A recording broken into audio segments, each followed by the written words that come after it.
What's going on, guys? It's your boy Adjen back again for another Alchemy Stars video, and for today I would like to talk about Reinhardt, the Grand Marshal of Illumina and the poster girl of Alchemy Stars' first year anniversary celebration, and why I think she is a must summon unit. First of all, if you are an F2P player and you cannot PT 2 copies of Reinhardt for her to have her preemptive strike, then just save your summon resources. Do not try to gamble your luck because in the end, you might regret it. You either get lucky or get wrecked. That's just about it. But if you have the resources to grab 2 copies of her, then do so. She is pretty much worth it. BT0 Reinhardt is okay, but the lack of preemptive strike really dampens her potential. Just take a look at her active skill, guys. If you don't have preemptive strike, her active skill has an initial 4 rounds cooldown, which is pretty long.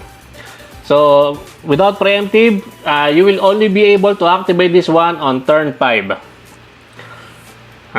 Reinhardt at BT0 really only reaches her full potential at turn 5.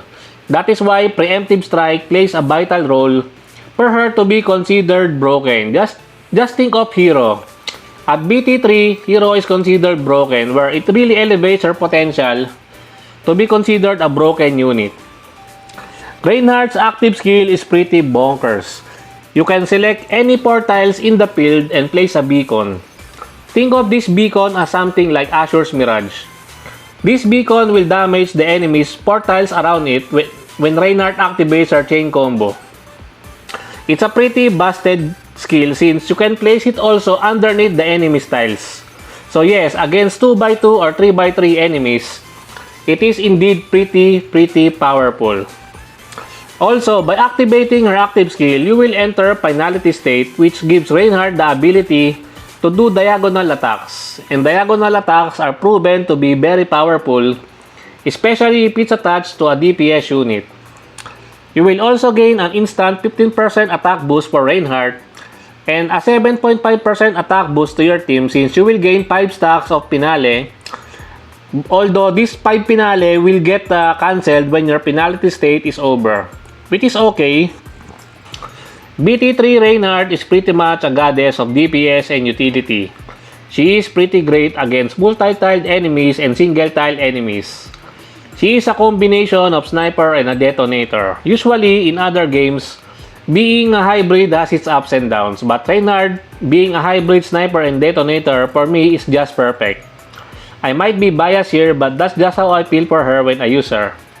Her attack buff for the team is unparalleled and I think it's the best attack buff in the game right now.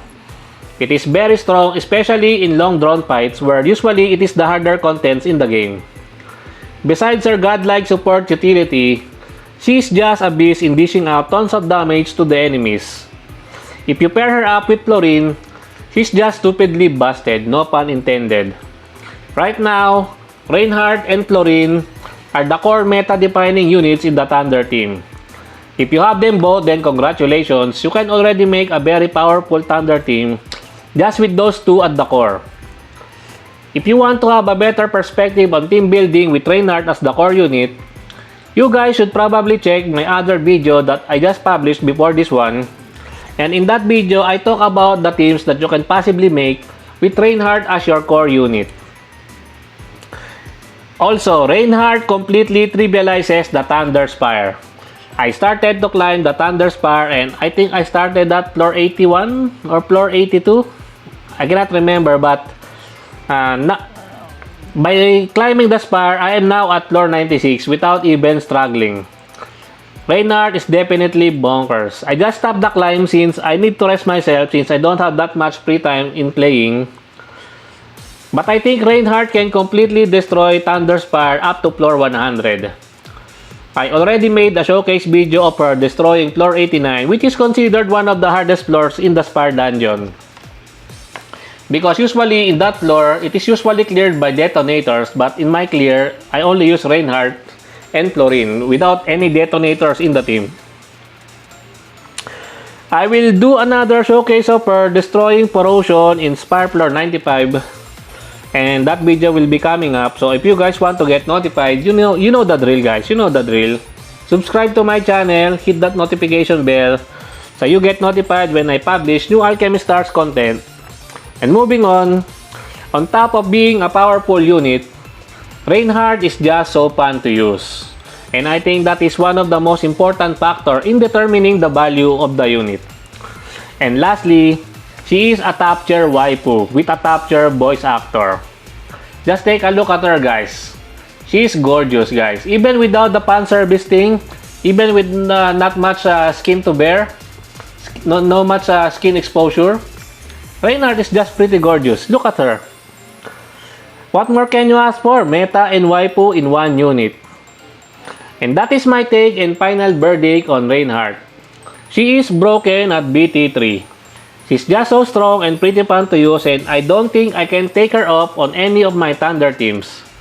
If you have the resources to get her to BT3, go for it, you will not regret it. But if you don't have the resources for BT3, then just save. If you are an F2P player but you want to break your F2P status for Reinhardt, just know what you are getting into. Summon at your own cost.